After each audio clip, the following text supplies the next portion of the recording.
আমার টোটাল পলিটা এইখানে একটা হ্যাঙ্গার কাট আছে, যেখানে হ্যাঙ্গার কাট আছে। আর হলো এইখান দিয়ে কোনো জয়েন্ট নেই, জয়েন্টটা হলো দুই সাইডে, এই যে দুই সাইডে, এই সাইডে জয়েন্ট আর হলো এই সাইডে জয়েন্ট, কিন্তু এই সাইডে কোনো জয়েন্ট নেই।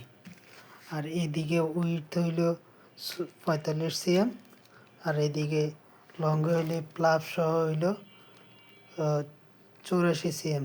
84-র মধ্যে এখানে 4.5 সিএম হইল আপনার প্লাব, আর এইখানে হইল সিলিং আছে, অ্যাডহেসিভ আছে। আর এইখানে হইল আমার এই যে 2 কালার লোগো প্রিন্ট আছে, লোগো প্রিন্ট, এবং কি টোটাল মেজারমেন্টটা আমার একটা পিডিএফ ফাইল আছে, পিডিএফ ফাইলে সব কিছু ডিটেলস দেওয়া আছে। লোগোর উইডথ কত হবে, হাইট কত হবে, এবং কি এখানে গ্যাপ কতটুকু, এইখান দিয়ে গ্যাপ কতটুকু, এগুলো সব এখানে দেওয়া আছে।